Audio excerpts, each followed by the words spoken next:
ભરૂચ જિલ્લામાં રામનવમીના પાવન પર્વની ધામધૂમથી ઉમંગભેર ઉજવણી કરવામાં આવી હતી.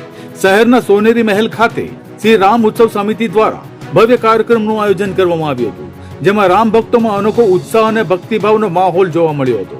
ફટાકડા અને આતશબાજી સાથે ડીજેના તાલે રામધૂનના ગાતા સ્વરો વચ્ચે સમગ્ર વિસ્તાર ભક્તિમય બની ગયો હતો. આ અવસરે સંકટમોચન હનુમાન મંદિરથી ભગવાન શ્રી રામના જયઘોષ સાથે ભવ્ય બાઇક રેલીનું આયોજન કરવામાં આવ્યું હતું.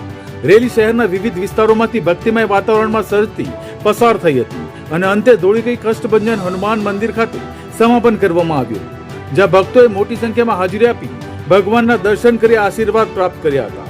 કાર્યક્રમમાં ભરૂચના ધારાસભ્ય રમેશ મિસ્ત્રી, ભાજપ જિલ્લા પ્રમુખ પ્રકાશ મોદી, સમિતિના અધ્યક્ષ હેમંત જાદવ, મુખ્ય વક્તા તરીકે વીએચપીના ગોપાલ ચાવડા, સાધુ સંતો તેમજ મોટી સંખ્યામાં રામ ભક્તોએ હાજરી આપી કાર્યક્રમને ભવ્યતા અર્પી હતી. સમગ્ર કાર્યક્રમ દરમિયાન શહેરમાં ધાર્મિક ઉત્સાહ સાથે શાંતિપૂર્ણ અને આનંદમય માહોલ જોવા મળ્યો હતો.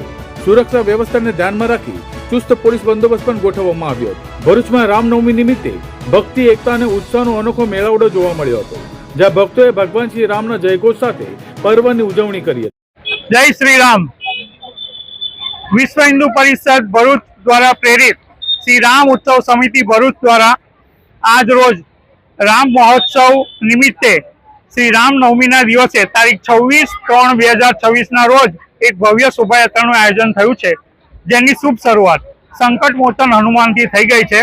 ત્યાંથી બાઇક રેલી સ્વરૂપે રથ અત્યારે સોનેરી મહેલ પધારી રહ્યો છે.